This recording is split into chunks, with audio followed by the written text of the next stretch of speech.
Hello, Comics Alternative fans. Before we start with the episode, we want to invite all of you to check out our Patreon campaign. That's right. Go to www.patreon.com/comicsalternative for more details. There you'll find more information about the campaign and the cool rewards levels we have. For as little as $1 a month, you can help us maintain good quality comics talk, and the more you contribute, the more perks you get. These include monthly podcast episodes exclusive to Patreon supporters, as well as the chance to help us choose which books we review on the show. So be sure to visit www.patreon.com/comicsalternative and become one of our proud podcast patrons. Yeah, and now on with the show. This is the Comics Alternative Interviews, a conversation with Peter Bagge. Countdown for blast off.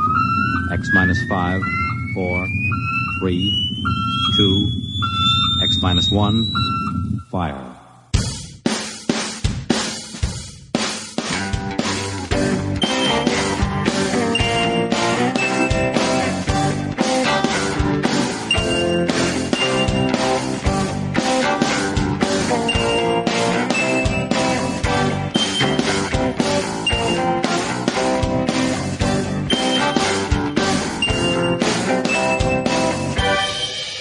Hello, and welcome to another episode of the Comics Alternative Interviews. I'm Derek. And I'm Andy, and we're two guys with PhDs talking about comics.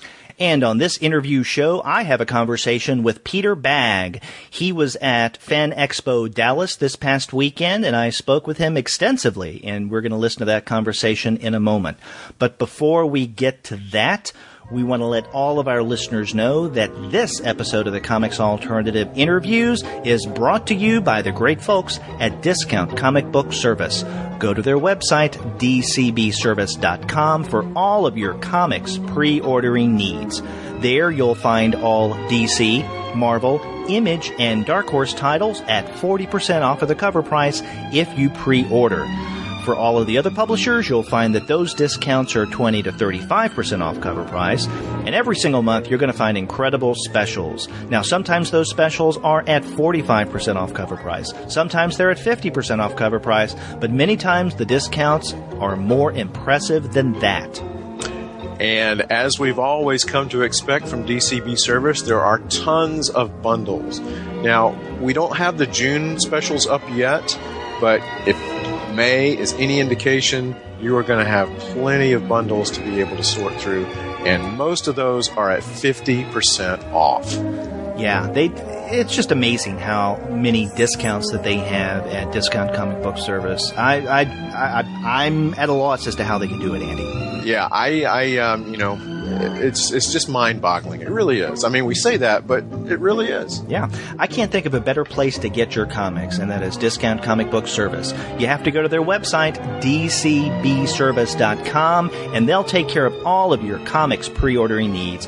After you do get your comics there, be sure to drop them a line and tell them that the two guys with PhDs sent you. Absolutely. So, Andy, this was an interesting event for me. I went to the Fan Expo Dallas Con this past weekend, and it was the 29th through the 31st of May, and I knew that Peter Bagge was going to be there. So I wanted to make sure that I interviewed him along with other creators while I was there. Now, a little backstory here for listeners who may not be aware. 2 years ago when I was at Heroes Con, I had a really nice conversation with Peter Bagge, and that is available if you want to listen to one of the archived shows. Just do a search for it on our website, Heroes Con. And I talk probably for about 10, 15 minutes with Peter Bagge then. That led to a more substantial interview because about 6 months after that, I guess around the release of Woman Rebel, the Margaret Sanger biography that came out through Drawn and Quarterly, I interviewed Peter again, and we did this via email. So I would ask him a question, he would respond. We went back and forth for quite a number of weeks. And so it was quite a substantive interview, and I published that on the blog. I guess it was about a year and a half, almost 2 years ago. So that was another really good interview. So I've spoken with Peter a couple of times before in terms of an interview relationship. So I thought I was just going to go there at the Fan Expo Dallas, talk with him briefly, and that would be, one that I would include with the others. But on Saturday, when I went to speak to Peter, he had a lot of time. There weren't as many people coming by his table as probably there should have been. But he spent about 25 or 30 minutes with me talking about a variety of his books, old and new, and even upcoming projects. In fact, we talk, as you'll hear, quite a bit about his next biography, which is on the writer Zora Neale Hurston. It's going to be very much like Woman Rebel. But then I went back today, as we record this, on Sunday the 31st, and he was available to talk with me again. And so I said, Peter, how would you be up for this? We have another substantive conversation, and then I'll include this with the earlier discussion that you and I had yesterday, and he was up for it. So we probably talked for another, something like 20, 25 minutes today. So I thought I would separate those conversations into its own interview show, because we cover a lot of ground, not only about his comics, but his music. Wow, Derek, that is really awesome. I'm quite envious that you got to talk with him all that amount of time, but I'm really looking forward to hearing this. And listeners may remember that we discussed Peter Bagge's Sweatshop a while back, but I wanted to tell listeners, Derek, I was telling you off the mic about I get in all these conversations with the employees at Third Eye Comics where I shop. And we had this conversation about what would you grab if your house was on fire, God forbid anything like that would happen. What's the first thing you would grab? And the employee I was talking to without hesitation said Peter Bagge. I would grab all my Peter Bagge books. Wow. And, I hope he's listening to this, and he'd really appreciate hearing that. So, yeah, he is one of my favorite creators, and that's specifically why I wanted to talk with him again for this other interview. And, I mentioned him as a musician. One of the things that you will hear during this interview is clips from his current band, which is Can You Imagine? And in fact, I got the CD from him. Their last CD came out in 2012, and it's called Romance. It's Romance with an exclamation mark. And so we're going to be hearing clips of those songs, both going into, in the middle of, and then in the outro of the interview. So not only do you get to hear the words of Peter Bagge, but you get to hear his music as well. Yeah, well, you can't beat that. Okay, well, let's go ahead and get to that then. All right, let's do it.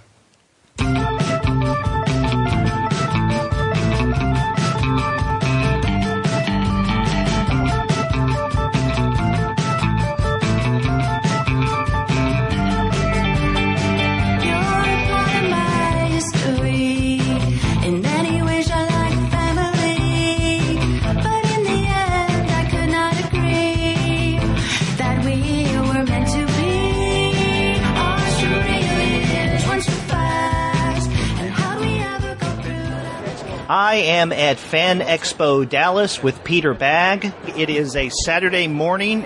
Peter, how are things here at the Dallas Con? Things are fine. A little slow for me. Everybody else is doing good, but that might change, I hope. Well, you were here yesterday afternoon when things got started. How was the traffic then? All right. Not great, but, that was only a half day, and it was a Friday. That tends to be slow pokey as well. But I'm fine. We'll see how it goes. Yeah, and we've had really lousy, stormy, flooding weather here, so I wonder if that affects it. I don't know. Do you think that would keep people... Well, the place is full, so they just have to slowly start working their way towards me. But it seems like this place is packed. They're expecting like 60,000 people, something like that. Yeah, have you been to a Dallas Con before? Back in the late 80s and early 90s, there was a 5-year stretch where I came to a convention called the Dallas Fantasy Fair pretty much every year. And that's because they used to have the Harvey Awards here, and that's back when I used to get nominated and win awards. Yeah, I was the darling then. So, yeah, if I got nominated, they flew me in. So 5 years straight I was coming here, but I haven't been here since. So it's been almost 25 years. Well, this is kind of a transition for the Dallas Con in that over the past couple of years they've now gotten different organizers to do this, and now it's the Dallas Fan Expo. Right, but they were bought out. A lot of conventions have been selling to Wizard World, who have become a franchise. But this is a Canadian Wizard World, I'm told. They're Canadian based, but they're starting. I think they have 2 shows now in the States.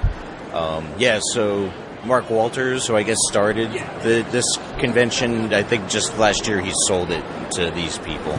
The same just happened in Seattle. Seattle has a huge convention called the Emerald City Con. It's been going on now for about maybe 12 years. And it started out with 2,000 people. It kept doubling every year. And they just sold it to another big conglomerate, another group of people who own a lot of cons. I was told they sold it for $5 million. Yeah. So I guess there's money to be made in this racket. Well, now, this is obviously an audio podcast, not a video-based one, and you have one of the most active, colorful tables that I've seen out here. So can you describe everything you have out, and not just the comics? Oh, well, yeah, I have again, it's a result of drawing comics for a long time. I've got a lot of book collections here, and a handful of actual comic books over there in the corner. Part of the reason over the last 5 years I've decided to do a lot of comic conventions, one is it's like probably the only growth aspect of the comic industry right now. Not just me, but every cartoonist.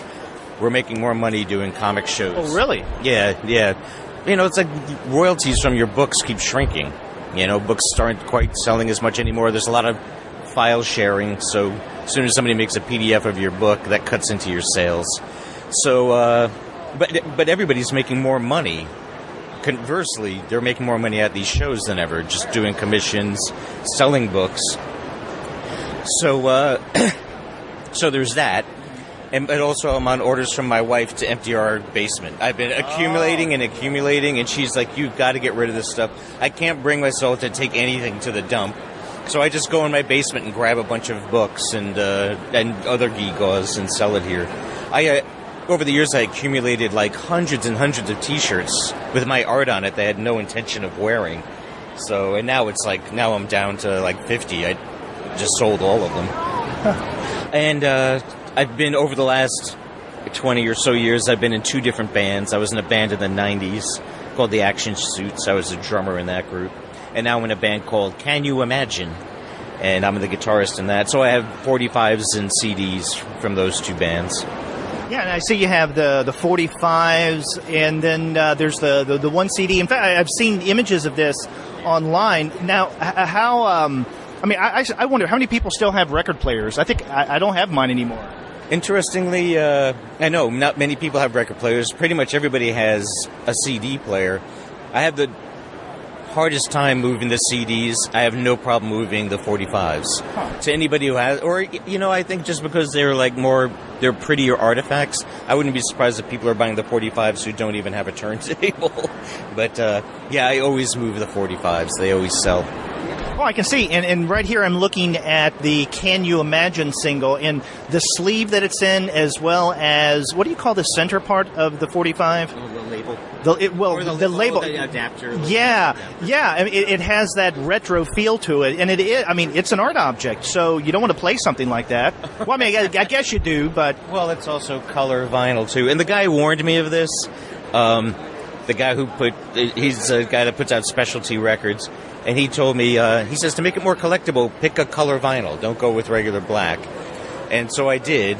But he also warned me, and he was right. He says, I just have to tell you, color vinyl isn't as true sound-wise as traditional black vinyl. And so, yes, it sounds like crap. It's a great record, but it sounds like Looks crap. Pretty, but sounds like crap. It sounds like those cardboard records that used to be on the back of cereal boxes. Oh, yeah. It's like that quality. Okay. But again, the art's great. Yeah, there you go. Yeah. Well, speaking about your art, and the last time, you and I have spoken a couple of times, or we've gone back and forth in an interview a couple of times. Last time I saw you was about 2 years ago at Heroes Con, and then after that, shortly after, we did an email-based interview back and forth that we published on the Comics Alternative blog. And at the time, you had when we last communicated, you had just published Woman Rebel. What was the reaction to that in the months to follow? Of Woman Rebel? Well, very mixed. She's extremely politicized. And what I wanted to do with the book, one of the main things I wanted to accomplish with the book, was to cut through all the crap, all the distortions and bullshit about her. A lot of what people think they know about her is utterly untrue. But the thing was, there were already so many people, they already decided she's either... Margaret Sanger. Margaret Sanger, that she's either the greatest or the worst. And they weren't going to read the book. They already had their minds made up. But a lot of people were quite enlightened. I was surprised at how many people had never heard of her. They had no idea who she was. But for people who read the book, it got great reviews. It got a great response. It sold well, I'm told. So I'm working on another full-length biographical graphic novel. Now, is this one going to be on Zora Neale Hurston? Yes, exactly. American Southern black female writer. Couldn't be more different from me, being a Northern Yankee. But she was also active in the early, mid 20th century. Also, like Sanger, led a very wild, crazy, mixed life. Again, the stuff that comic books are made of. With a lot, especially a writer, with a lot of them, their life would just be them sitting behind a typewriter, and that visually is not very interesting. But she did things, so there was plenty to draw. And that's part of I admire her, I'm a fan of her work, but also reading about her life, it was visual. I kept seeing it as little segments of her life as comic book pages. Now, you did a lot of research for the Sanger book, and you're doing the same kind of research. What all for the Hurston project? What all does that involve? Hurston, for one thing, was an author. She wrote 7 books, and then there's several biographies of her about her. So I read all of those, and Sanger as well. Sanger herself, even though it wasn't fiction, she wrote 7 books, 2 biographies, autobiographies as well. And then there's been a lot written about them, and they've both written a lot of articles. So I tried to read as much of their work as I could before I was feeling totally saturated, So will the Hurston project be about the same thing, same length, same format? It's going to be very, very similar, in every way, style, feel. And will this be drawn in quarterly as well? Yes. I have an agreement with them where whatever biographical comics I'm going to decide to do, I'll do with them, which is fine with me. They're really great to work for. Yeah. Now, I'm wondering what kind of reaction you'll get from the Hurston book that's different from Sanger, because I come from a teaching English background, and I know I used to teach Their Eyes Were Watching God, as well as Hurston's short fiction, all the time. So I can just imagine the kind of response you're going to get from English professors who love Hurston, who may want to include your book in their course. Well, that would be nice. When you was that college or high schooling? High school. I'm sorry, college. Well, when you would discuss it in class amongst your students, was it controversial? Did people take away very different things from it, student by student? Their Eyes Were Watching God, not so much. Anything that would be, let's say, quote-unquote controversial, dealt with issues of race, not so much in terms of her lifestyle or any kind of radical message that may have been embedded in the narrative. So I didn't get... that book, both from my experience and others that I know who teach Their Eyes Were Watching God specifically, seem to get a really good response from students. Yeah. Well, that book is a masterpiece, and it's interesting. She wrote that book in 2 months, roughly. She got it done much more quickly than any other book she ever wrote. There's other books she slaved on. Her collection of folklore, she spent years and years and years on collecting and editing. And she just dashed that out. She sent it to her publisher, thought for sure he'd want to make revisions. But again, her editor was a northern white guy. That book is in a very thick southern dialect. The whole thing that's part of what's so great about that book is in her other books, she jumps back and forth. Usually the narration voice is proper English. Since she went to Barnard, she used to call it Barnard English. And then it flipped to what she calls Eatonville English, the town she grew up in. Their Eyes Were Watching God was the only one that is from cover to cover all told in that Southern dialect. That vernacular, yeah. Yes. And so her editor was like, I don't know how to edit this, And he goes, but it read great. He goes, even though I'm not from the South, I totally got what was being said. He goes, I don't dare tell you to change a thing. And she was like, all right.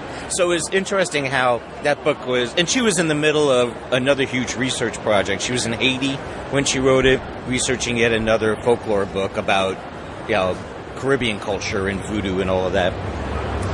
So it's interesting how the book that she farted out basically is the classic, And that book, the book that she was working on at the time, her voodoo folklore book, which is mainly about both Jamaica and Haiti, that's her most difficult book to get through. That book did need editing. I don't know if maybe Their Eyes Were Watching God did very well, and her editor probably thought, I shouldn't touch her stuff, It speaks for herself. But that book, which was her next one, really needed editing. Well, which was more challenging, getting through all of Hurston's work or getting through critical work about Hurston? Well, with her first biographer was a guy named Robert Hemingway, and he was him along with Alice Walker were the ones that saved her from obscurity. By the time she died, and for the following 15 years, she was pretty much forgotten for various reasons. And he was one of the ones who who rediscovered her work, said, "Who the hell is this woman?" And again, he did much to resurrect her. So did Alice Walker, but Alice Walker, she did it mainly through her own by then celebrity status. With her saying, she was like a role model and a hero for a lot of people interested in black literature. She epitomized it, and she was saying, basically just going, you got to read this woman's work. It's a miracle. I can't believe she'd been forgotten. Whereas this other guy did the work of putting together this biography. But what was interesting, that book came out like in the late 70s, I believe, and he's an academic, and you could tell by reading it that he was sort of in that political academic bubble. Now I'm a libertarian. Part of my appeal to Zora Neale Hurston is I would definitely describe her as a libertarian. A lot of people still describe her as a conservative. It's anybody where you have to be one end of the spectrum or the other, and she clearly did not, especially when it came to economics and the role of a federal government, she was not on the left. She was, in those sense, she was on the right. But she also was very live and let live. She lived a very unconventional, not conservative lifestyle. So I don't know how anybody could, knowing the life she lives, which is reflected in her work, I don't know how anybody could describe her as a conservative. But this guy this author, even though he admired her work, he was so utterly befuddled by her politics that he says he refused to believe that it was sincere.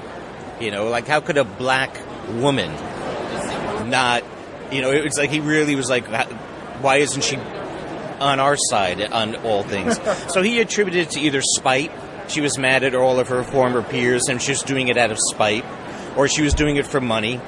She got pigeonholed as the black conservative, which made her a novelty. And so people would say, can you write about this from the black conservative perspective? And and he also said he wondered if she was going senile. He wondered if she was crazy. And I was like, that's pretty insulting. Holy cow. So that was a problem that I had with him. And it's similar to Alice Walker, too. Alice Walker wrote the introduction to that first biography. And again, Walker's talking all about how much she was, oh my God, when I was reading her work for the first time, it so spoke to me. She goes, this is pure, unadulterated black American fiction.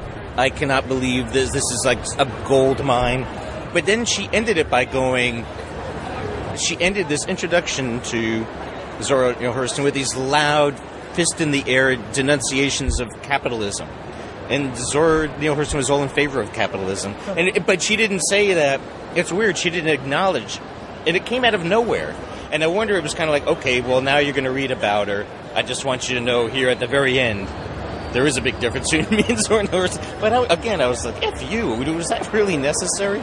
There's a new, much more comprehensive biography of hers, though, it's called Wrapped in Rainbows, written by a black woman named Valerie Boyd. And it's very balanced. She, this author, I don't know what her own politics are, but she's very good at, it's like, I'm just trying to tell you, this is all about just where she was coming from. And she does a very good job of describing in detail, but not passing judgment or, not second-guessing the subject. It's a fantastic book if you want to read a bio about her. Does the overview of, let's say, the criticism, scholarship, and biographies play a big part in the Hurston book? I mean, how people have used Hurston since her death. Does that play a part in your book? In my book? Well, not so much. Only I'm going to have like a one-page epilogue which shows Alice Walker finding her grave, and it was only yes, that applause is for me. And it's only just to tell the reader that there was this 15-year fallow period where she was utterly forgotten because her grave was completely overgrown and nobody, unmarked. So, but that's the extent of it. But I do show how she was politically at odds with a lot of her peers. So much so that she felt... Again, I'm not going into too much detail about her. No, this is great. She... an interesting thing about her, and her other biographers don't take note of this, but I can't help but notice how she had this... Throughout her life, she had this fight-or-flight tendency. And in her youth, there were times where she felt things very strongly. She was very sensitive. And in her youth, there was a couple of times where she let her upset and her anger get so big that she reacted violently. But she didn't want to be that person. She didn't want to be that guy, as they say now. And she was mortified. Whenever she would overreact, either verbally or violently, she'd always be mortified, could barely deal with it, and her response was always to leave town. And she moved a lot. She moved for a lot of reasons, but whenever, like, if she was in a romantic relationship or like a professional relationship and things were getting a little intense, things were getting sour, bad words were said, she'd always be gone the next day. So that was her response. She didn't want to fight. She couldn't deal with the ugliness, so she'd always would just disappear. Usually without saying a word, she'd just be gone. And I think just in politics did have a lot to do with it. It's hard to say how much. She certainly thought so, but she was so at odds politically with all of her other black writer friends, especially Langston Hughes, people like that she pretty much stopped. She totally fell out of contact with them. She stopped writing to them completely, and so she was no longer in that social circle. So she wasn't benefiting at all from their friendship. They weren't passing on information, they weren't helping her career just because they were not in touch. But she also felt like it'd be a waste of time because they kind of all written me off. There's other things too, other more upsetting things that happened to her late in life that made her really feel strongly that way, where she really resented her old friends. So, and I can't prove that she was right or wrong in feeling that way, but there is some proof that they did kind of write her off in a very cruel fashion. So there's a lot of drama to her life that's just perfect for your biography. Yes. Oh, yeah. And plus there's just plain old action, know? Stuff happens. Now, you mentioned that with Drawn and Quarterly, you have an agreement that they're going to be putting out future biographical comics. And I know you're in the middle of the Hurston. Any ideas for what to do biographically after Hurston? Well, there's another writer. I wanted to just go with this women of the mid-20th century theme for various reasons. But a third person there's two others, but one who I'd very like to write about is a woman named Rose Wilder Lane. And she is the daughter of Laura Ingalls, who wrote Little House on the Prairie. And she was something of a ghostwriter, too, or a ghost editor of all the Little House books. And she herself was a novelist, a fairly successful one. Another, again, like not early in life, but as her life went on, she became a very staunch libertarian. Another reason why I'm interested in her. She wrote a book that hardly anybody bought, but it was her own. She didn't even use the word. It was like written in the height of World War II, of all things. But it pretty much describes her political philosophy, which is very much a libertarian philosophy. But again, she also led an amazing, insane, crazy life. The stuff that you could easily draw. A reason I'm hesitant to do a book about her is she's relatively quite unknown. Like, I can't believe how many people have never heard of Margaret Sanger or even Zora Neale Hurston, but they're way more famous than Rose Wilder Lane is. and another author I'd like to write about is Betty McDonald, who wrote The Egg and I. Oh. Yeah, another very, she's from the Northwest, and where I'm from, so another reason why I like to write about her. But she's, again, a writer whose work I admire, but also led a very wild life. Yeah. So at one point, it may have been when we were at HeroesCon, you had mentioned that you'd like to come out with a collection of your Founding Father funny comics, and I think Dark Horse wasn't. Are they going to do it now? Officially, Congratulations. Yeah, thanks. We just finished putting it all together, and but it's not scheduled for release until early next year. So March or April of next year it'll be out. And that will be Dark Horse? Yes, and it looks great. It's going to be fantastic, and it's going to be in a format similar to that. So they're taking the original comic sized, and just shrinking it a little bit to manga sized. Yeah. But I actually like that. I like same with that. The reset. I like that a little bit. Like here's an original reset comic, which is the traditional weird comic book size, roughly 7x10, a little bit smaller than that. And this is exactly 6x9, so it makes the art a little bit tighter too when they shrink it, which I like. And I just like the size and feel of this. Now, you had even mentioned the possibility of doing a follow-up to Reset. Well, believe it or not, my editor at Dark Horse, a guy named Philip Simon, he really likes that idea. He says, "Do you think you could do a follow-up?" And it was even his idea. Like at the very end, the main character in Reset is a washed-up comic actor, and he finally, at the very end, he always, through the whole book, he swears that he'll never do a reality show. Too much pride. But at the very end, he's like, his agent says, "Do you want to do this reality show?" And he said, "Yeah, fine. It's going to be on the Fishing Channel." But my editor said, "I want to see that." He goes, "Want to do a graphic novel?" And it's all about him doing the reality show. And he says, "Do you think you could do it?" And I go, "Yeah, I could." That sounds like a goldmine of ideas. But then for one reason or another, it got put on the back burner. The guy that owns Dark Horse is not enthused by that idea. And also I'm doing all these other projects, but it's something we might try. Well, it's interesting within the context of Dark Horse, because you could go the limited series as you did with Reset. You could go with the original graphic novel, just come out with everything all at once. What about the possibility of doing initial installments in Dark Horse Presents? Well, yeah, that's a good idea. But Dark Horse Presents is coming out less and less often, it seems. I don't even know when the last one came out. Well, it's coming out monthly. I'm not paying attention. It's smaller than it had been, let's say, last year. This is its, I think, third incarnation. What they did, they shrunk it down a little more to make it more affordable. Yeah. But I think it's a really tighter anthology collection, but it comes out monthly. And what they do is they use a lot of the serialized stories as launching pads for new titles. Sure. And some of in the Founding Fathers collection, some of those stories originally appeared in Dark Horse Presents.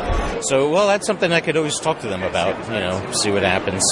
Now, I would be remiss if I didn't ask you, as I have a couple of times before, are we going to see Buddy Bradley again? I don't know. It's... interest in him really dropped off. I still had a million ideas for him, and I was doing him every now and then in a Hate Annual collection. And then there's that book collection from the Hate Annuals. But it just, they're just, from the public, there didn't seem to be much interest. He got old and domesticated, and people aren't that entertained by that. So I still had a million ideas. It's just that I wasn't getting much of a response from anybody. So I was like, fuck it. So for now, it's on hiatus? Yes. And the work that I'm doing now, the work that gets the most interest, sells the best, is the nonfiction work. So I figured that's what I should be focusing my attention on. Over the last 10 years, I've I've had 3 actual novels, 3 real graphic novels: Apocalypse Nerd, Reset, and a book from Vertigo called Other Lives. I'm very proud of all 3 of them, especially Other Lives. I liked them, and I enjoyed doing them, but they did not sell well. They never got much of a response. So it just seems for me to actually write fiction doesn't seem to be the way to go anymore. And I enjoy the nonfiction just as much. So I'm thinking, for the time being at least, I'm thinking of sticking with nonfiction work. So like the Sanger, like the Hurston, and also the Reason magazine. The Reason, yes. Yeah. So outside of maybe the Reason installments, right now the graphic novel format is basically where you're going? Yeah, the book format. Well, economically, I've always preferred the comic book format, but economically there's no reason to do it. You know, some of my publishers would tell me, if you really want to do a comic book, okay, but we're telling you, you're not going to make much money off of it, and neither are we. So why should I be hurting everybody? So Gary Groth hasn't come begging back, we need Hate again, bring it back as a serial. No, absolutely not. He for the longest, he was one of the first people to push towards the book format. He says, with the book format, we're dealing with book stores, book distributors. I much prefer working with them than the comic book distributor, you know. He says it's just it feels much more professional, it's more profitable. You know, the profit margin is so much greater on a book.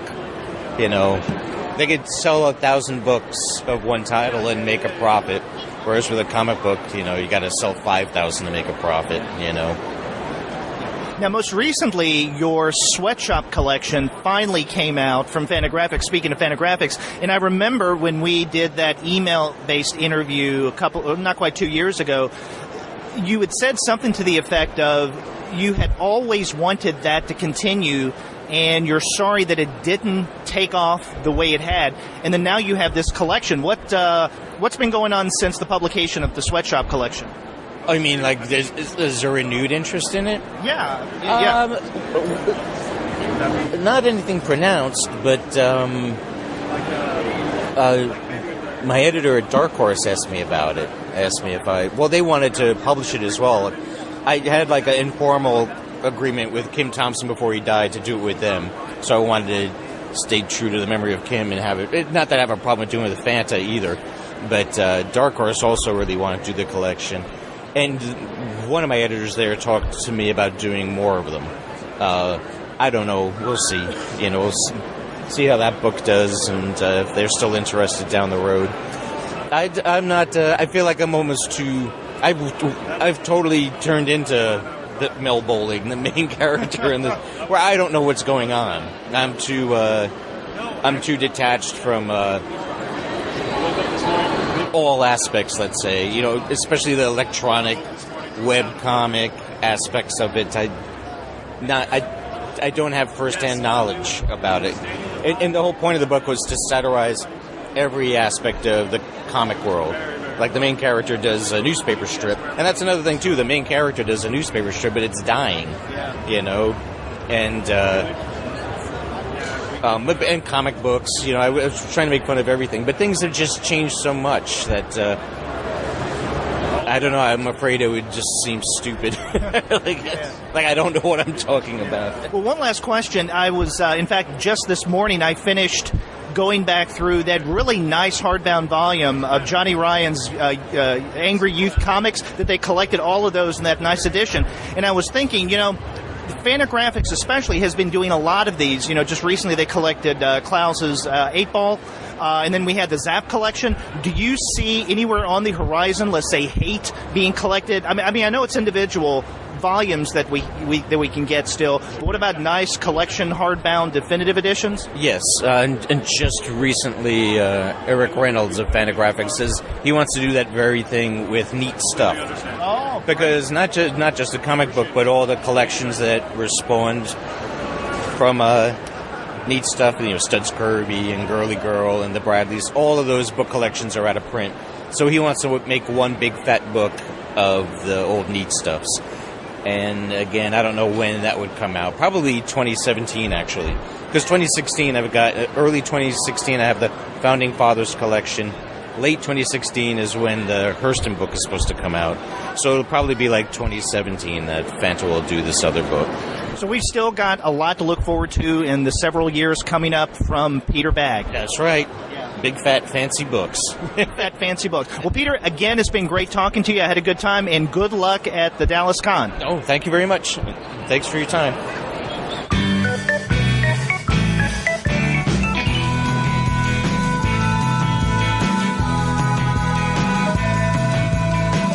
You tell me that I look delicious as you watch me washing dishes. You sneak up to my room. Now I need a broom for the mess you made of my head.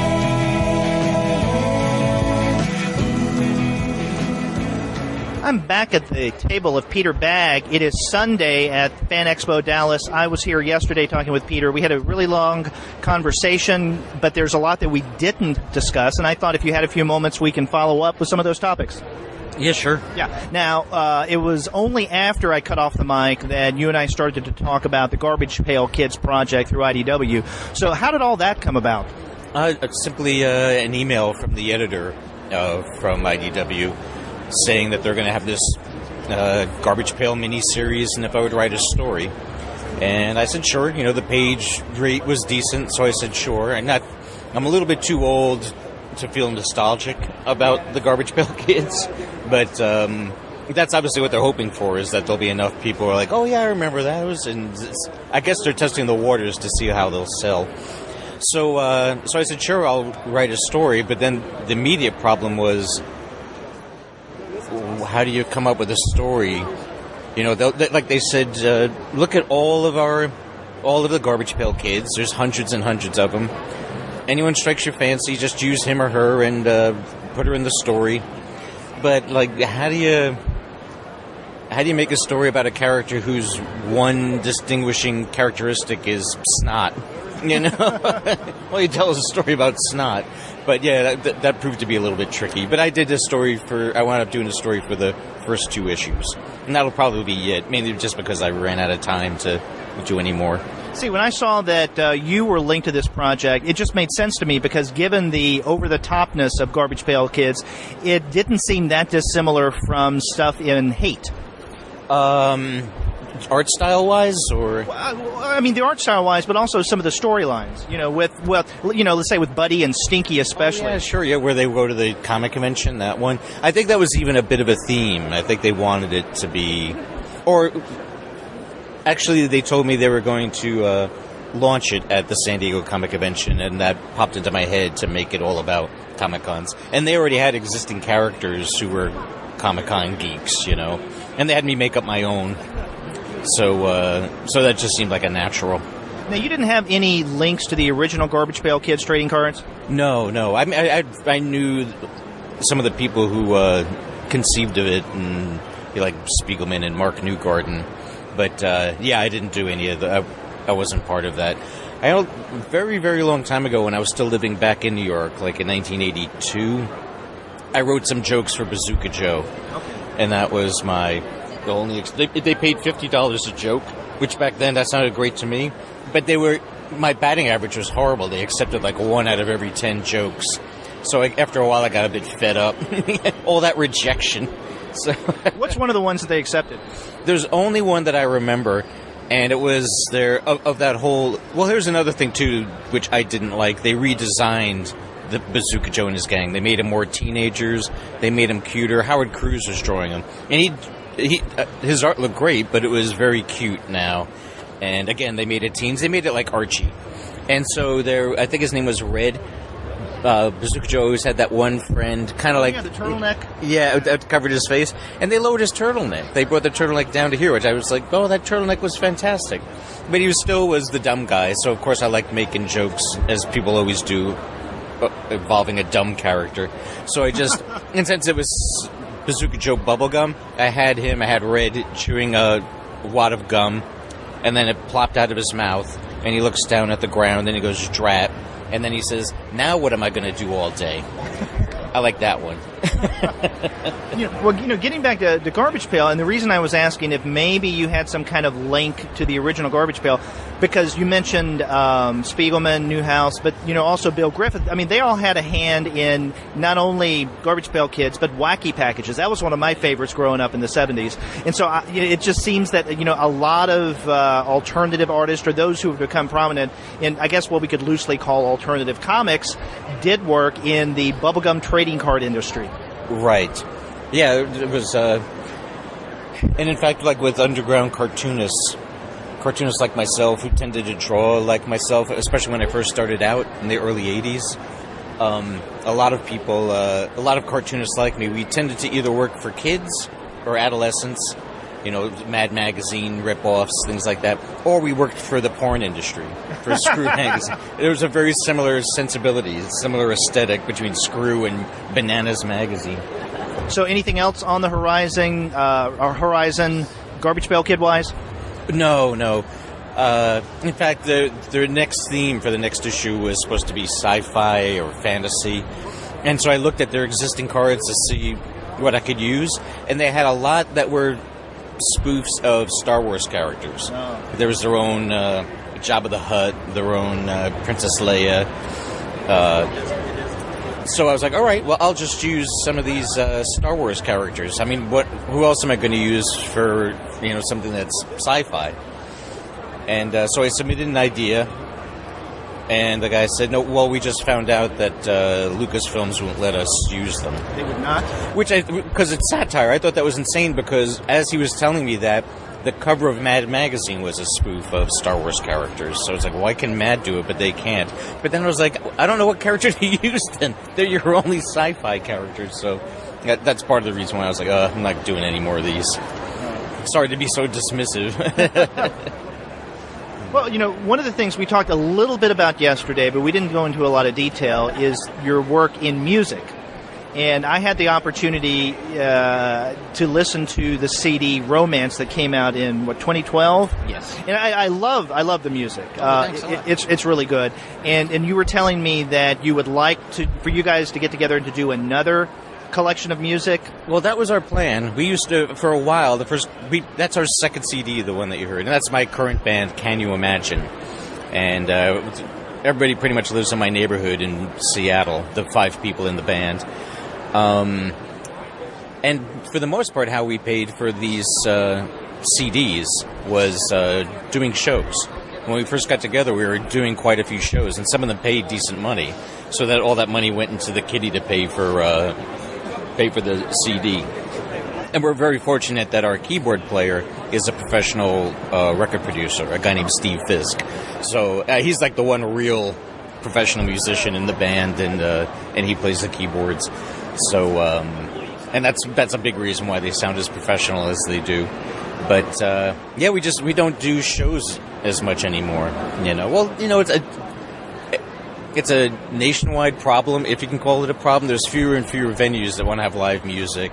Fewer and fewer people that want to see a bunch of geezers like us perform live, So there's fewer offers, but we're also less and less inclined. We're getting too lazy it's become old hat doing shows. The thrill is gone. But that is how we accumulated money. But basically, we wanted to do an all-cover CD. But because we do tons of cover songs and we never recorded any of them. But one of these days, maybe we will. Like what kind of cover songs? Everything from the 60s. Almost everything we do is originally recorded like from 64 to 69. It's a real 60s fetish band, as you could tell by the sound. Lots of harmonies and very Beach Boy and B-52s inspired, even though the B-52s came later. Yeah, I noticed that because there are, I think the lead singers, they're 3 women, right? Yeah, 4 of us sing, including me, but the other 3 that sing are women. So it's me and the keyboard player, the only guys. And so with 3 women singing, it has a very girl group sound to it.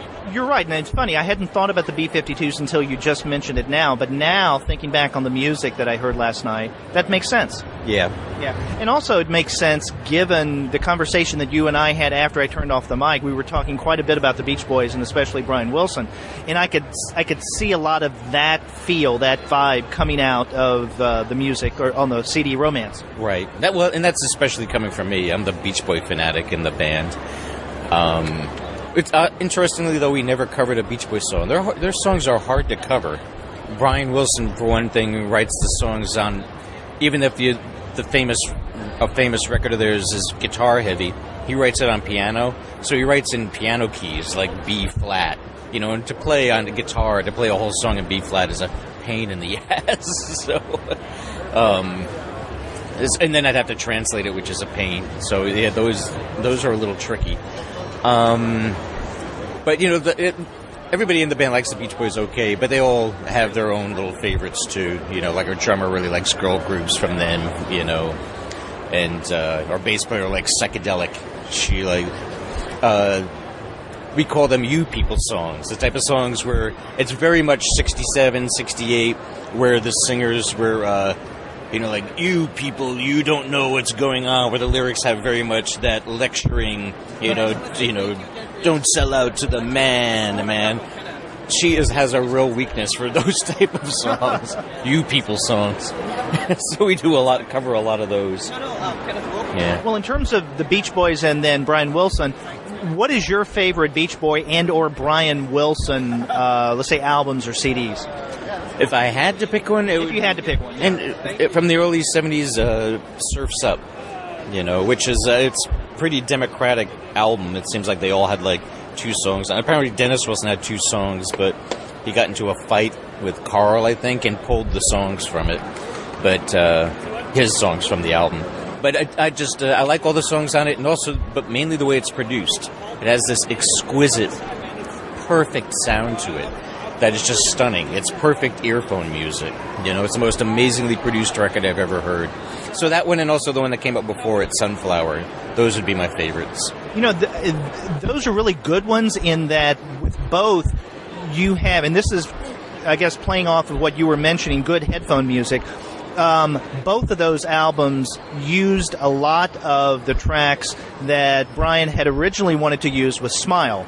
But we know that the Smile project turned into something completely different, Smiley Smile, which is okay, but it wasn't Smile. No, and so it's career sabotage. Yeah, exactly. And so in the aftermath, in the fragments of Smile, you have Sunflower, Surf's Up. Right. After that, there'd always be one song, that one of the leftovers that, and it was Carl was the one cleaning them up, finishing them up.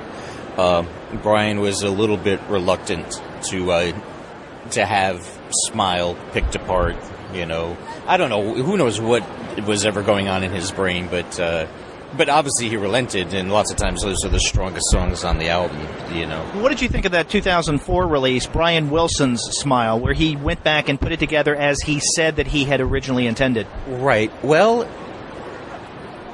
it's great music. I like the music, and always did.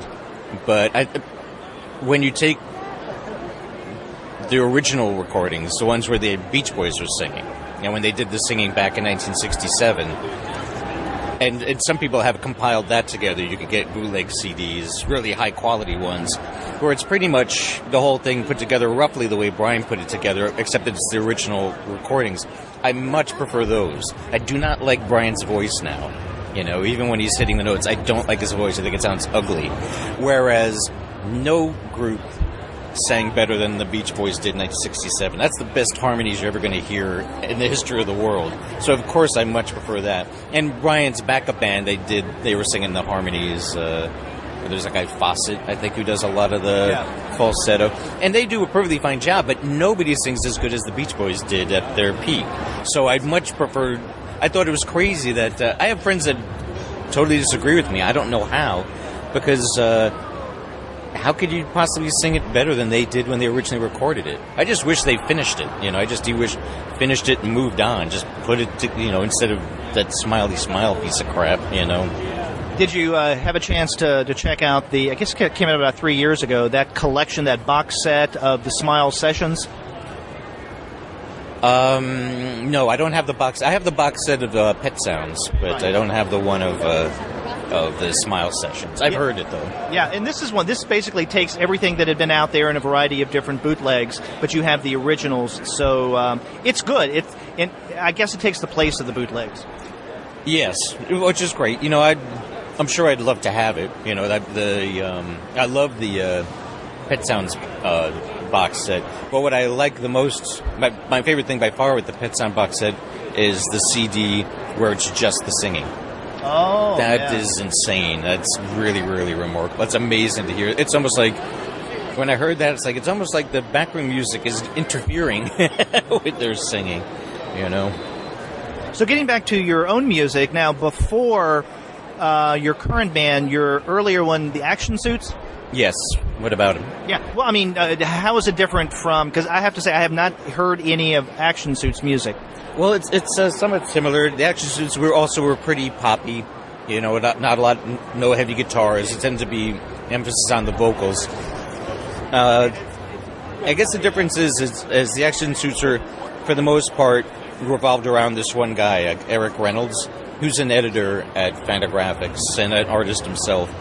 And that's how I got to know him, was him working at Fanta. And he just, at a certain point, he evolved. There was this period where he was writing a lot of really good songs. And that kind of became the focus of that group, is just pretty much performing his songs. There's a handful that me and the bass player helped write. We took good stabs at writing our own songs, but the best songs by far are by Eric's, So are the only... How does one find this music outside of finding you at a con? That's pretty much it. I suppose if you scour the internet, you might find some examples of it. Along back when people actually went to it, I made a MySpace page for the Action Suits. And so you could, and as well as Can You Imagine? And on there you could hear samples of songs. So if anybody who wants to bother to navigate the mess that is now MySpace, it might still be up there. I don't know. Well, didn't I see I think I was searching yesterday, and your current band there's a Facebook page, right? Yes, yeah, Can You Imagine has a Facebook page. So if they check out Can You Imagine, they can find it on Facebook. Right, and the Action Suits don't. Well, the problem, too, with the Action Suits is we don't play together. It's been a really long time since we've done anything.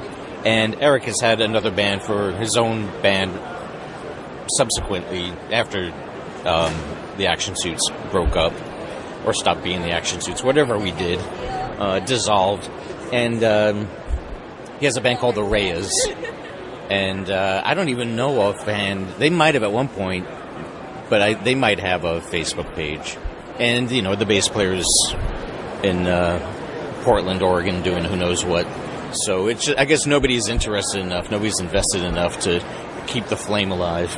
You're putting a bee in my bonnet. I probably should do it. Do something. Well, okay, what do you see as the intersection of your interests in music as a musician, as a performer, as an artist, and your interests as a comics artist?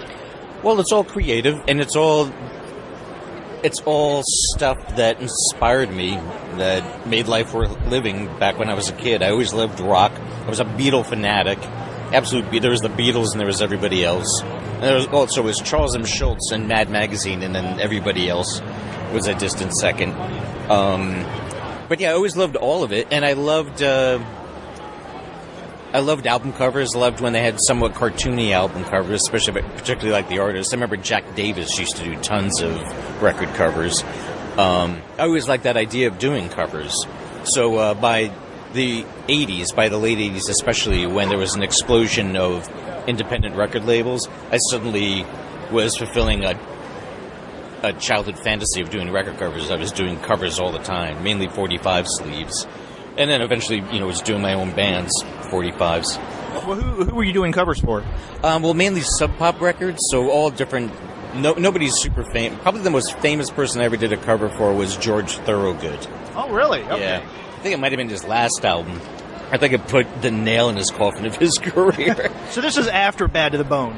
Yeah, oh yeah. Yeah, it was like the mid-90s when I did a cover for him. And so lots. I did a lot of covers for Sub Pop. There was another label called Estrus, very garage rock music. A lot of people whose music could be described as garage rock, they were the ones that always wanted me to do the cover. I guess it matched.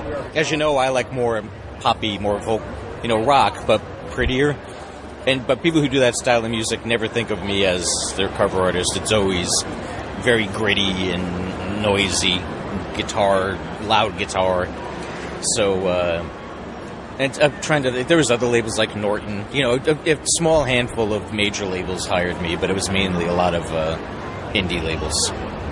So you have an interest in going on with the music, but just no definite plans right now? Yes, and it's a distraction from my career. I mean, it's a hobby. It's good to have a hobby. It breaks up my week, if we try to practice once a week, don't always. But, and I love doing it. I love, to me, it's a challenge to try to recreate some old record that I really like, to see if we could pull it off. It's the same with my bandmates. They'll find, everybody will dig up some old song that they want to tackle. But there's no money in it. I can't. There's no way I'm ever going to make a living off of it, and I'm not trying to. Now, we started our conversation yesterday by you saying that, your wife was asking you to move a lot of stuff out of the garage, and so you're carrying a lot of this to the cons. Is there a place online that people can check this stuff out as well? No, do I have a buy my old stuff site? No, I don't. I just bring them to shows. So if not a Buy My Stuff website, do you have another website outside of Facebook that listeners can find out more about you, what you're working on? Well, there's a www.peterbagge.com, all one word. And I'm very easy to find on both Twitter and Facebook. Very easy to track down. I'll never be able to hide from the FBI. So, and you're good at responding, and I can personally attest to that, and also attest to the fact that I get correspondences from you even when you don't intend to send them. Yes, for some very strange reason, there's been several times where I'm supposed to write to somebody, and I might space on that person's name, and then I always write to you and ask you. And you'll go, this sounds like an interesting project, but I don't know what you're talking about. Because I think you sent me one email last year about the Nemo project, what was it? I can't remember the publisher. It was an oversized book. It was a comic shop published that book. Oh, that's right, yeah. And it was new artist reimagining Little Nemo, or kind of tribute to Little Nemo. How did that go? Well, great. The book came out beautiful. The book is impossibly huge, It's like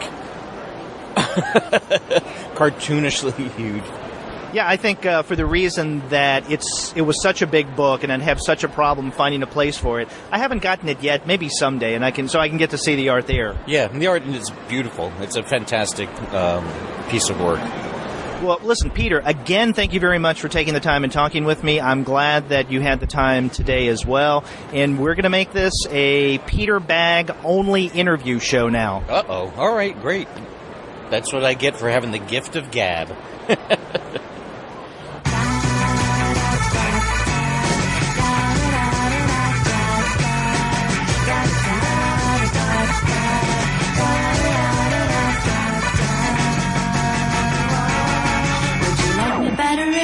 Flush.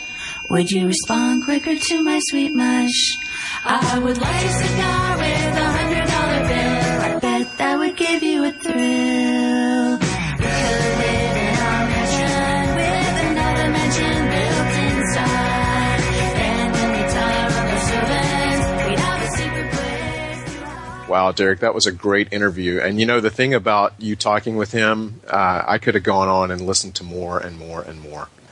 Yeah, exactly. And in fact, I could have had even more of a Peter Bagge experience had I stayed at the con. He was on a panel at 3:00 this afternoon. I couldn't stay that late, unfortunately. So I'm sorry I missed that. But I feel like I got the better deal getting to speak with him one-on-one for as long as I did. Yeah, wow. It was... I bet that was just it was just one of those things that happens in life, and you're like, wow, I can't believe this is actually happening. Yeah.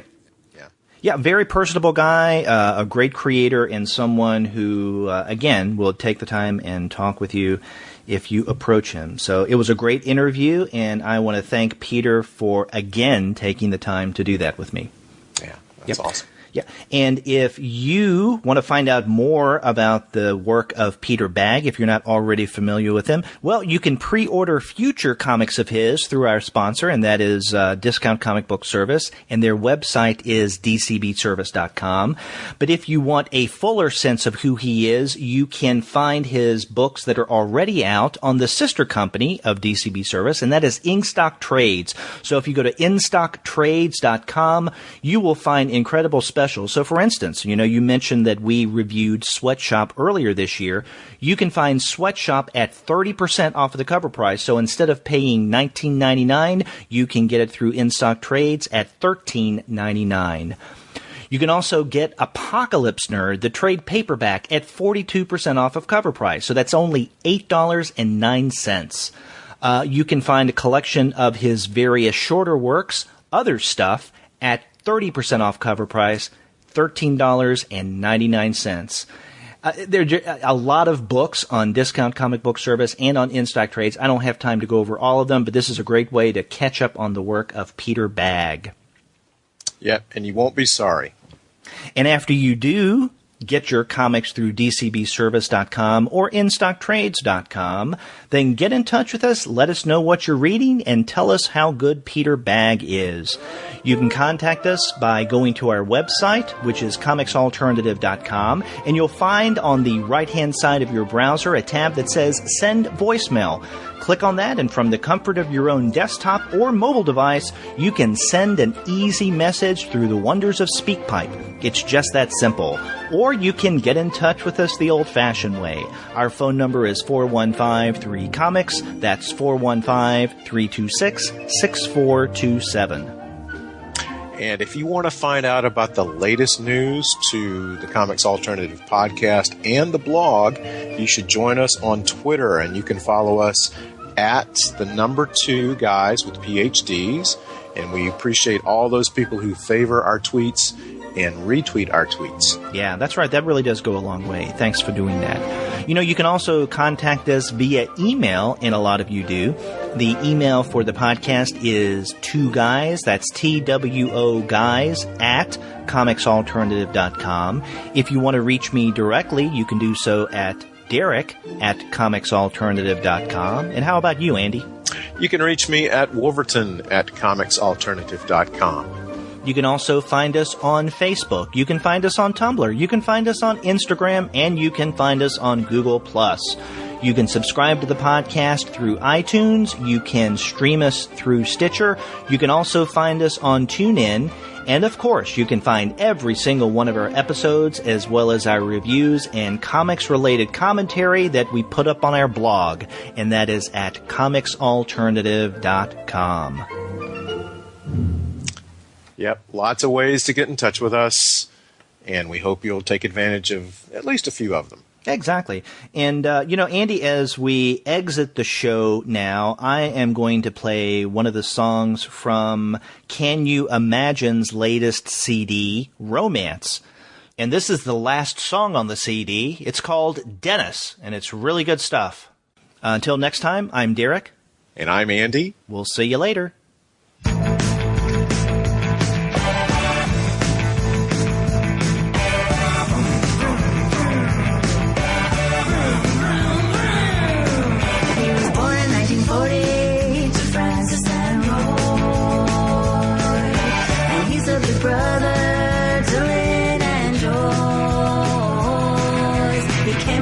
South to the brave North.